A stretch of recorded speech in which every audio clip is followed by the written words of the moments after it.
A master station is a designated area on which a ship where crew and passengers gather in case of an emergency. It is marked clearly and listed in the ship's emergency plan.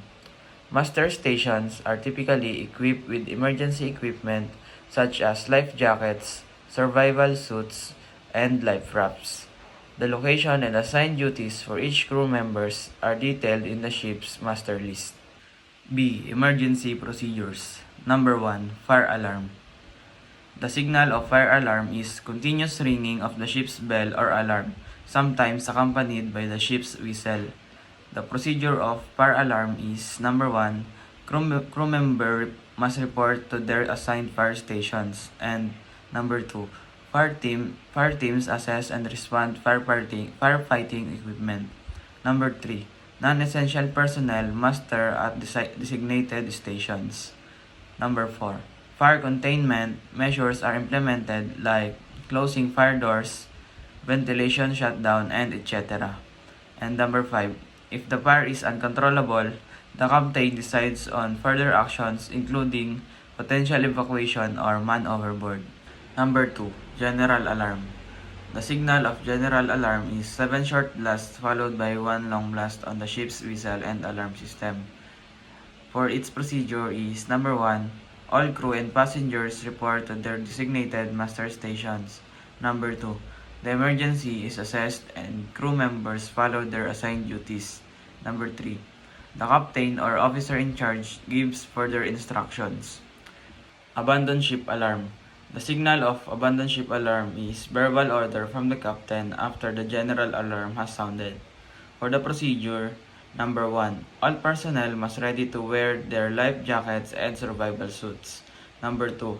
Crew members ensure lifeboats and rafts are ready for deployment. Number 3.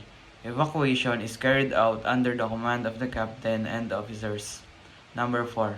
The last person to leave is the captain, unless incapacitated. Number 4. Man overboard signal. For the man overboard signal must be 3 long blasts on the ship's whistle and alarm. For the procedure, number 1. Shout man overboard and throw a life buoy. Number 2. Maintain visual contact with the person in the water. And next is, the bridge initiates a Williamson turn to return to the location. Number 4. The rescue team deploys a rescue boat. And number 5. First aid is administered once the person is recovered. CO2 alarm. Procedures. Number 1. All personnel must leave the affected area immediately and ensure no one is inside before releasing the CO2. Number 3. Close doors, and vents, and dampers. Number 4. Authorized personnel will activate the system. And number 5. Observe fire suppression effectiveness. Number 6. Ventilate before allowing personnel back in. Number 7. Conduct a CO2 alarm drills and crew trainings. Number 6. Engineer's call. For the signal of engineer's call is continuous ringing of a specific alarm or sound in the engine room. The procedure is number 1. Engineers report to the engine control room immediately. Number 2. Assess the situation like mechanical failure, leaks, or overheating, and etc. Number 3. If necessary, escalate the situation to the bridge. Number 7. Cargo hold flooding. The signal of cargo hold flooding varies by ship, usually a general alarm and internal announcements. Procedure. Number 1. Crew members report to designated stations for flooding control. Number 2. Bilge pumps are activated to remove water. Number 3. Investigate the source of flooding and attempt repairs. Number 4. The captain and chief officers determine if cargo relocation or emergency measures are necessary. Number 8. Pollution prevention. The signal of pollution prevention is no specific alarm but usually reported by crew or detected by monitoring systems. The procedure of pollution prevention is number 1. Stop the source of pollution like fuel leak, oil spill, and etc. Number 2.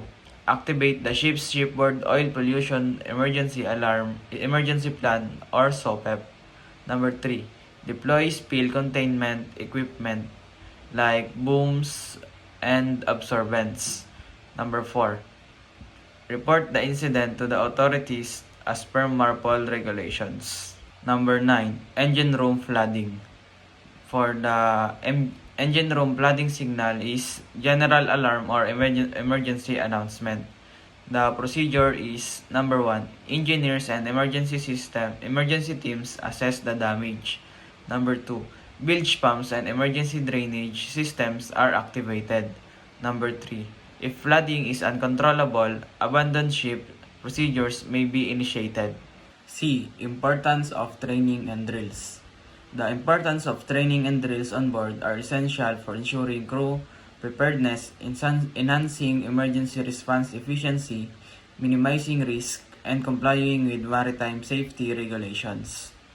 Regular training and drills help familiarize crew members with emergency procedures, reduce panic during real incidents, and improve teamwork in critical situations. They also ensure proper use of safety equipment and enable continuous evaluation and improvement of emergency protocols.